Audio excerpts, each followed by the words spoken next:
This is a very important genre in the Bible. It consists quite a fair bit of the New Testament, which is in the letter form.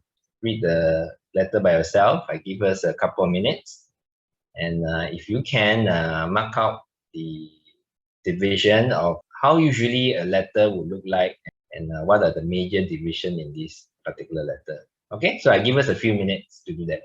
I like to invite all us to free flow of sharing, and let's hear different ones in this particular letter. How would you have divided it? I have 4. Mine is 1 to 7, 8 to 21, then 22 itself, then 23 to 25. So verse 1 to 3, greetings and salutation. Then second part is like 2 different paragraphs, 4 to 7, which is thanksgiving for Philemon, love and partnership. Then the next big chunk, most of us would have that as well, from 8 to 21, appeal, which is the first part, appeal based on Philemon's love, which is 8 to 14. Then 15 to 21 is appeal based on being in Christ. And then the last part is some concluding remarks and personal greetings. Okay, so this is what I have, and I thought maybe follow that for today. As we look at letter to the Philemon, what have you observed in your reading? Some general observation and some things that came up in your reading. Maybe Paul coming out right tells me what to do will be easier than leaving it to me. Then I'll be like, actually, he wants me to do it one, right? Just say you don't have to tell me straight. That's even worse. Some more he begins right with, I've been praying for you. Thank you for your service and what. It made me think about what is their relationship. How to welcome a slave come just like I accept Paul like that. He also mentioned appeal on you on the basis of love in verse 8. In verse 4, he said, I thank God as I remember you because I hear of your love. So probably for Philemon, I think his love is going to be stretched as he tried to understand it again. What does love mean? Okay, let's stay with some of these as we go along the different part of the letter. Let's look at the first part, verse 1 to 3. Anything of note as you observe this part? Agak specific, the way Paul address Philemon dan the rest yang ada di situ lah, verse 2. So I wonder whether he has to read that letter aloud to these people also. That means that it's witnesses to his appeal. Apphia and Archippus are co-recipients. So it's definitely they have to know the content of the letter as well. And the other one is Paul also has a co-sender, Timothy. To me, this whole letter is very personal. So while it is very personal, at the same time, it was not just meant for Philemon alone. This letter is obviously meant for more than Philemon alone. The sender is identified as Paul and Timothy. And Paul identified himself as a prisoner in Christ Jesus. And to Apphia and Archippus, and to the church that meets in his house. All the questions help us to see that actually it is not meant just for personal consumption, but although it is very personal in the content. What about 4 to 7? The way he describes Philemon, he says your love for the people, your partnership, it's all very, very positive description of Philemon. I was curious about the meaning of Philemon's name, and apparently it means affectionate in the Greek. And the way how Paul describes the way Philemon has so far lived his life, it seems Philemon really lived up to his name, being affectionate and giving encouragement to others, giving that kind of joy, refreshing the hearts of the Lord's people. In verse 6, I pray that your partnership with us in the faith may be effective in deepening your understanding. So I think for me, it's what does it mean that partnering with him will help him to understand? And what is that every good thing we share in Christ? When I did this in BM, well, by the time I came to the end of the letter, I had, I guess, something that could contribute to this understanding. So I'll wait. Okay. Okay. I think what I observe is the church is doing well, probably doing something great that enriches Paul's life. But my question is, how did Paul knows about it? Like, how did he heard about all these things? So it's verse 4 to 7, right? When he talks about the you in my prayers, your love, your partnership, your faith. Is it referring a personal reference to Philemon, or is it a reference to the whole church? In verse 7 is you, my brother. It seems to particularly single out Philemon. So for me, right, when I read verse 4 to 7, it's almost as if, right, when Paul was writing this, he was thinking about Philemon. And he was bringing Philemon to his mind and thinking of Philemon and who he is. And he was focusing on really affirming Philemon, how Philemon is, and how Philemon actually has been an encouragement to him and to the brothers as well. So this whole section, he is just focusing on Philemon and affirming. I also thought it was good how Paul, as he remember Philemon, said this is how I remember you in prayer. He talked about his partnership. The meaning of his name, affectionate or loving. He seems to remember how he stayed true to his name. In the Bible, it's always quite important how people live up to their name. Perhaps because of the issue that he wants to also raise later, affirming Philemon what he has always been. Okay, let's keep going. This Philemon in itself, in a sense, is a very simple way that we can look at the particular epistle or letter because of the way it has been structured. Greetings, then the body of the letter, and the concluding remark, which is actually what is the basic of a letter. We will take it together from verse 8 onward, right up to verse 21. Okay, but let's look at the first part first, from verse 8 to 14. What have you noticed in the way that Paul writes here? I mean, definitely Paul could have actually instructed Philemon. I mean, in the sense of, if you want to call it seniority, or because Paul is considered an apostle and stuff like that, so whatever he says, jalan. But in a way, how Paul is also relating with Philemon on the basis of love. So I also wonder then, is he also then asking Philemon to be considered what then is this love that you actually understood as it is supposed to mean? That, is it just for us as believers between the Jews that time? Okay lah. Then after that, that to extend it to the Greeks. I mean, the non-Jews. It was also another phase where understand what's the meaning of love, and now extending this love to slaves. So I mean, it is something stretching, I feel. Not easy to be accepted at that moment because traditionally at that point, slave was still common. And the way how Paul calls Onesimus in verse 10, I appeal for you for my son, is like, okay, so Paul seems to already accept Onesimus as a different status, but if I'm Philemon, I may not be seeing Onesimus as a son yet. I still see him as a runaway slave. Now you want me to switch so fast. It is a struggle. Few things there. So a new character is introduced in this part. Paul comes to his main intention of the letter. He speaks about this character Onesimus.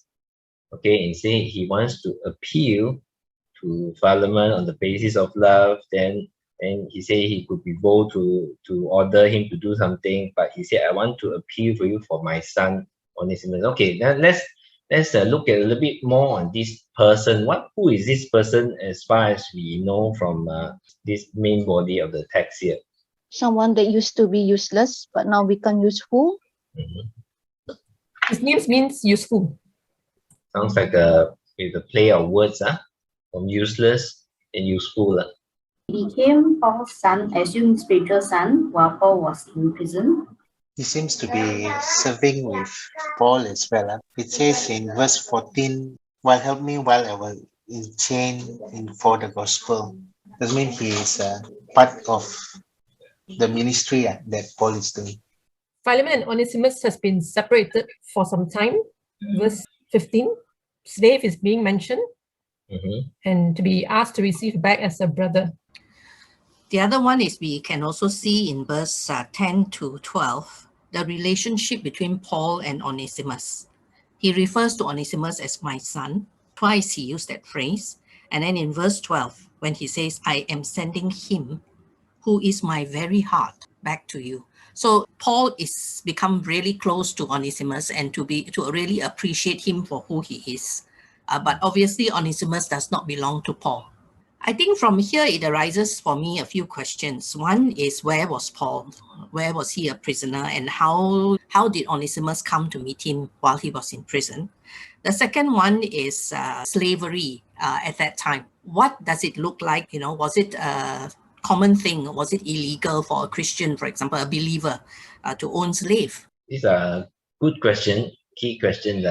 How did Philemon meet Onesimus met Paul, and the question of slavery in the time of the New Testament? I think Paul is in a dilemma. Onesimus obviously became very useful to him, and there would have been great benefit in keeping Onesimus with him. But he's making a decision and a choice to send Onesimus back to Philemon. So my question is also then, what is the greater good in sending Onesimus back to Philemon? Is there a consequence, a bad consequence? I think for me, I ask, is there a bad consequence for Paul if he does not send Onesimus back, if Onesimus is a slave? Okay, we seem to be inching towards the heart of the matter. What is the real issue here? As we know, in letter there is a main point for this letter is being written. Here seems to suggest Paul wants to send Onesimus back to Philemon, but of course there are questions surrounding this act of sending, because that he was a runaway, seems to be a runaway slave. And so let's look at these few person in this text and what they are facing. Let's look at from the first person here, from what we know of Philemon. Okay, what kind of persons that we can tell of him so far? He's a slave owner. Macam orang kaya, seems dia dapat offer rumah dia as a place untuk meet up. But he also seems to have, I don't know, complicated relationship because of what has happened with Onesimus. He has faith in Christ and confidence in who Christ is. He was wronged by Onesimus. What about the person Onesimus? We know earlier, as we said, he is a slave, separated. So it seems here that he has been run away. He was a useless fella. Sorry, how can we justify that he is a runaway? Cannot like Philemon shoo him away, man? Okay, in verse 18, if he has done anything wrong or owes you anything, charge it to me. So it seems to suggest that Onesimus may have stolen from him. Probably it's a wrongdoing. He ran away because if he's caught by this wrongdoing, he should be in prison as well. Yeah. He ran away then after that, that's why he was placed in the same prison as Paul. I think we do a bit of cultural background. Slave owners and the authority of slave owners during that era. Why it may not be that Philemon would have shooed him away.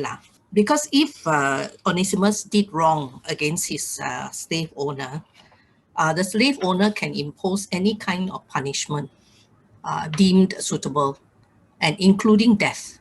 So the punishment upon Onesimus would not be merely to shoo him away. That would be actually a bad example to the other slave owners. It is an extremely common practice during that time. In fact, I think it is the backbone of the economy. A person can actually hire themselves out as a slave for a period of time. I mean, there are some those kind of rules governing it. But I mean, once you're a slave, you are subject to the slave owner's authority.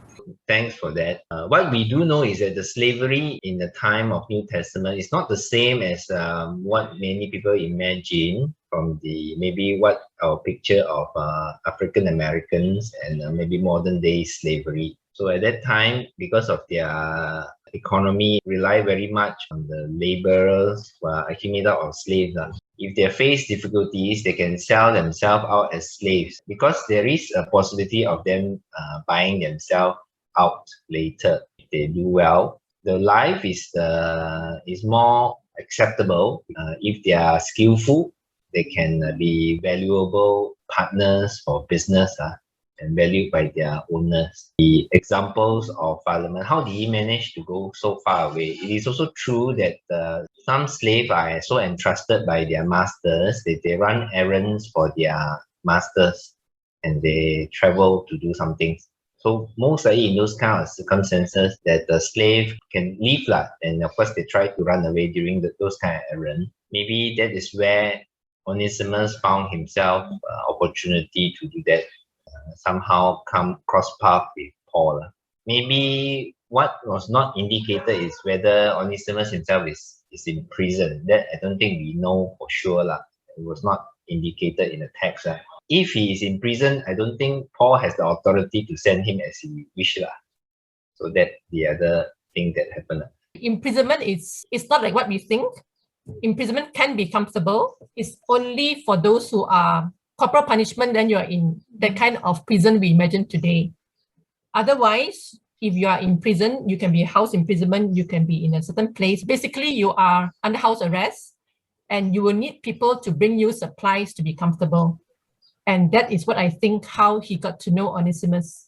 So I don't think Onesimus was in prison because if Onesimus was in prison, he can't send him back. Some background notes. It is in such a way that if you are freed in Romans, you also become a Roman citizen. So usually that's where a lot of people try to go to Rome. Yeah. So if they're freed by a master in their city, they automatically become citizens. Anything else that is notable about Onesimus? He seems to be a changed man. Because of the words Paul have mentioned, once he talked about how he was useless to you, but then he was useful to me. Then he uses the words Onesimus, who have become my son. There is also this part where he's willing to return to Philemon, knowing that he may receive whatever punishment is deemed fit by the masters. But he has recognized that he has wronged Philemon and now willing to go back. So Paul was trying to persuade Philemon or help him to see what change has come over Onesimus. One is by talking about his own relationship with Onesimus. Then he also wanted Philemon to see how useful he has become to Paul. He is also now trying to appeal to Philemon to see the difference that Onesimus can be in the future to Philemon. So he says, perhaps the reason he was separated from you for a little while is so that you can have him back forever, and forever no longer as a useless slave, as more than a slave, better than a slave, a dear brother, a fellow man, a brother in the Lord. But verse 17, Paul's hope that Philemon would welcome him as he would welcome Paul.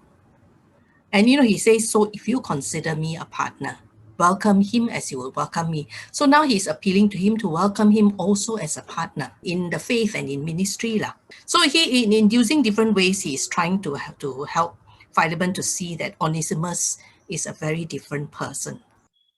Earlier, we did raise some sort of dilemma that Paul was in, whether to send him back or not to send him back. What else can we say about Paul? what are the challenges that he faced here? How would his relationship with Philemon be affected if he had kept Onesimus and Philemon found out? And not to mention that actually it is illegal to harbor somebody else's slave. I was actually thinking, how would Philemon's relationship be with Paul if Philemon said, no, I'm going to punish him and go according to the law lah? Actually, Paul is putting his neck on the chopping board. I think this is a very sensitive issue because of the prevalence of slavery. Secondly, I think Philemon is no ordinary man. He's probably one of a leader in the church. So, taking this up and asking him to forgive this man and to welcome him back as he will welcome Paul, he's actually making I don't know, very difficult appeal, request. Yeah. I think on Philemon's part is also difficult because it would be almost like he's setting a precedent it's different from what is the norm of the time. And he's setting a different standard, and then after that, all other slaves and slave owners might be affected in some way. So I think, yeah, it's also difficult. I also wondering lah, masa tu kan, if pada masa yang sama po dengan Philemon kedua-duanya conflicted, bagaimana dengan Onesimus yang di tengah-tengah? I feel like Paul also have to like calm down Onesimus lah, and bagi reasonable reason why now it's time to go back lah. Ever since the gospel was preached, it has always been a counter-culture to whatever was happening. So it is in this letter as well lah. I mean, definitely it's not the main thing here, but it is one thing that is apparently coming strong lah, of this culture of slavery lah. Definitely not immediately it was taken away, but it was the start lah. Probably it was just the start, or I'm not sure, but it is a counter-culture because of the gospel lah. We have heard of different persons facing different challenges. From the perspective of Philemon, he is a slave owner. He is the leader, probably one of the richer men in the area.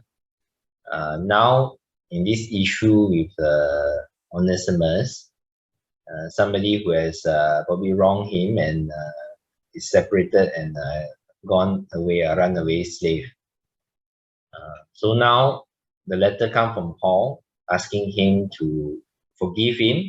In fact, not only forgive him, but to receive him back and to treat him not just as a runaway slave who wronged him, but to accept him back as a partner, as how he would have welcomed Paul and somebody as a brother in Christ. As for Onesimus, he was a slave to Philemon, and then he has run away, but he has found Christ.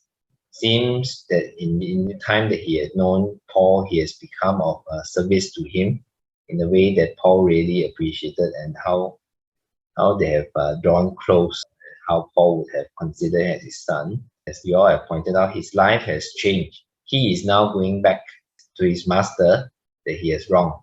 So the challenge is actually, what if his master would stick to the law, which he is fully entitled to? And for Paul to know Onesimus in how God has changed him, he's writing a letter of appeal to. So we can see all the three main persons in this letter here, the different challenges and what has happened. What is Philemon's actual response upon receiving this letter? But what do you think? Maybe he will take back the slave, but don't know if he would punish him in any way. Actually, I think that Paul is quite confident in Philemon. He even wrote in verse 21, "Confident of your obedience, I write to you, knowing that you will do even more than I ask." So he is quite confident in Philemon, in who Philemon is. But I think Paul understands the dilemma and difficulty Philemon is in. And because of that, he actually did several things, actually. The other is, of course, outside the scope of the letter is actually the fact that this letter survived and is being read in the churches. So seems to indicate maybe Philemon would have received Onesimus back and accepted him. There is also church tradition that tells that there is one man who eventually became the bishop of that area. But whether it's the same person, nobody really know. We want to conclude our study until here already. I think I have a question. Is this letter a standalone? That's number one. Number two, is Paul advocating slaves should be set free? What is his teaching on slavery? The third one is, who are these people who are mentioned in the letter? Apphia, Archippus, Epaphras, and others who are sending greetings as well. Actually, people always tie together 4 letters. Ephesians, Colossians, Philemon, and Philippians. Paul wrote together, and Colossians is tied closely with Philemon because Philemon is in Colossae. Is that right? But Yep. there's a dispute when he wrote it, hence we don't exactly know whether it's in this order. Some things, normally the traditional way is written in his imprisonment in Rome, but some now seems to think that maybe written when he was in prison in Ephesus. As to advocating freedom of slavery, there is no mention of him going against this system. I think for me, I would say that slavery has its benefits in those days because it is not like how we understand Black slavery now. Being a slave actually is one way to survive in those days. But I thought N.T. Wright wrote something interesting about this. Paul mentions that he's in prison. Why would someone asking someone to do something come with the status of I'm in prison? He is in prison, number one, definitely physically, but he used that as a significant for the gospel, because the gospel is about reversal of status. The gospel is about Jesus himself being slave, dying as a slave. And Paul glorifies in it. So it's a subversion of his own status. He is weak, but by the power of Christ, he is appealing to Philemon.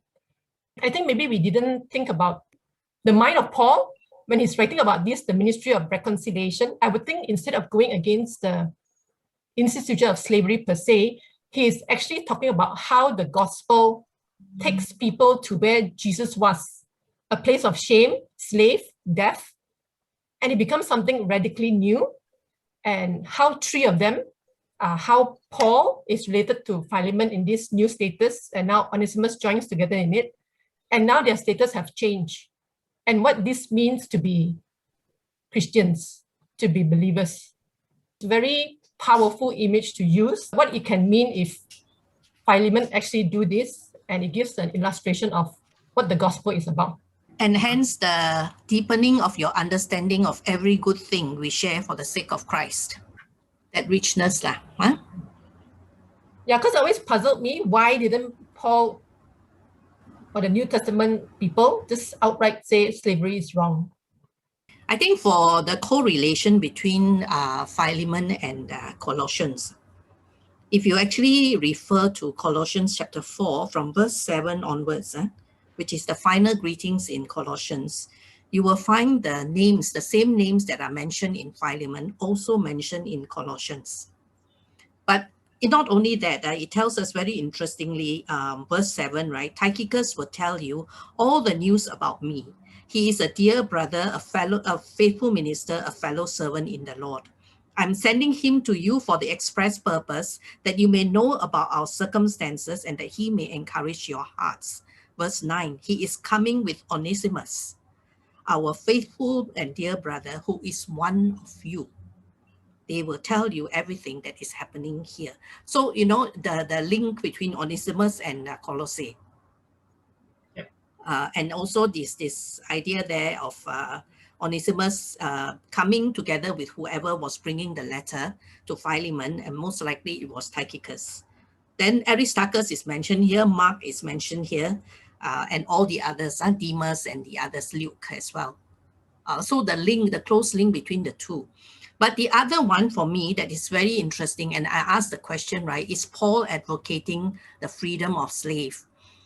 You know, around that same time, like you say, they mentioned the prison letters, right? And so the prison letters would be a good place for us to actually check out what is Paul teaching? What is he saying to slaves and slave owners and masters? in the Colossians chapter 3, when he talk about the relationships between in the household, 3:22 onwards to 4 chapter 1. The attitude of slaves and the attitude of masters.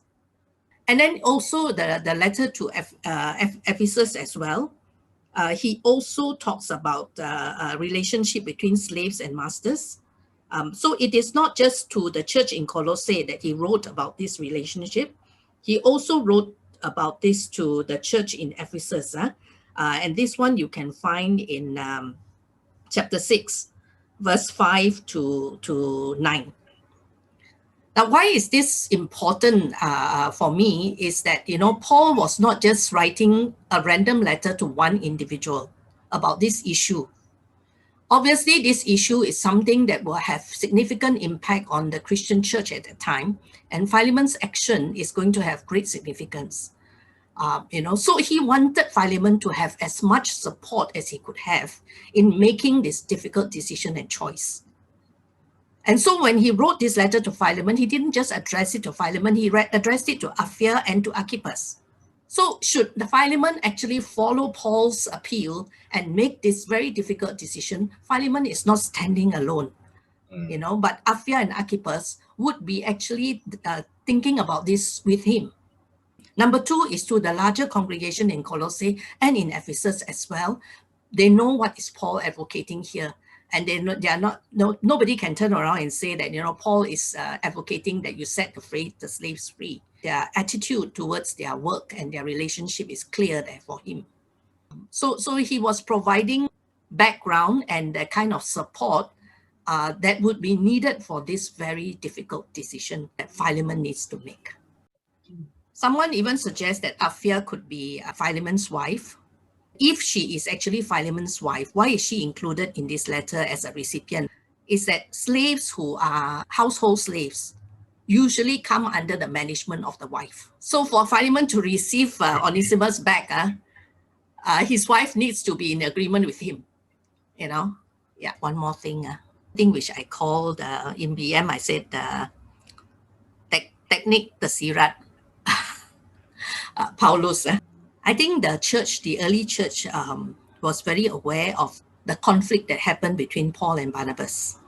When the second missionary trip, remember, they each wanted to bring different people and then they had a big conflict and then they went separate ways. And the person who was at the center of that conflict was this guy called Mark. If you look at this letter, right, who is one of the persons that sends greetings to Philemon and the people? He started in verse 23 by saying, Epaphras, my fellow prisoner in Christ Jesus, sends you greetings, and so do Mark and the rest. And this is a big indicator to Philemon that Paul and Mark has been reconciled. And so in a very hidden technique here, I think Paul is also conveying to Philemon that he understands the difficulty it is, but that it's not impossible. Yeah, that's very helpful to know that there's conflict, but there's also reconciliation here. Very true to life and down to earth, but display a lot of sensitivity.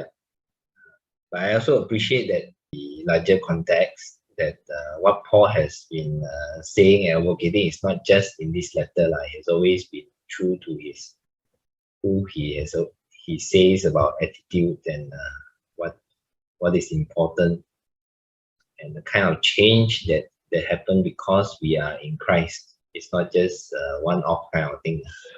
All right, can I invite the different one of us to maybe share any further thoughts, and as we think about maybe linking it with where we are today and what are the situation or struggles that this letter of Philemon can speak to our situation. Class and cultural barrier, which is so in our face now. What does it mean to translate what Paul asked Philemon to do with what we are facing today in terms of breaking down this class and cultural barrier? The other issue is that of culture and Christ. What principles or what is now the directing our life? For me, I see Philemon as a very beautiful depiction of what truly a church should be like. How that communal reconciliation, that keeping each other accountable, how the letter was read to the entire church, right?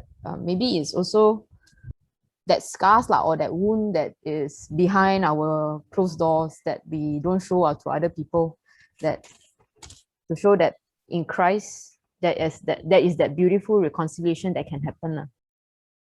Change is never easy. Onesimus, thankfully, he had the change as he met Paul and hear the gospel of Christ.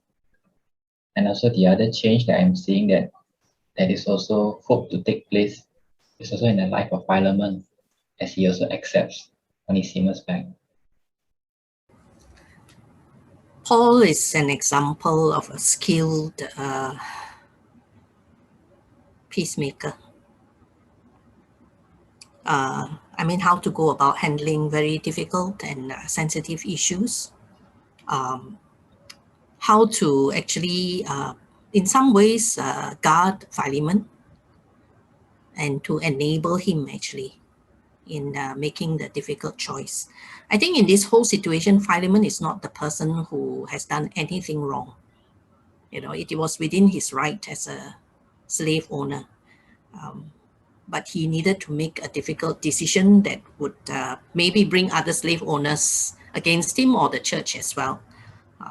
Yeah, and the kind of support that Paul gives. Mungkin kita kena berani bertanggung jawab untuk confront atau berjumpa dengan orang, individu yang kita ada masalah, bukan melarikan diri dari masalah.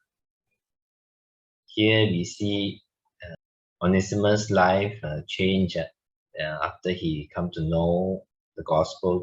We also see Paul himself almost like a advocate for Onesimus.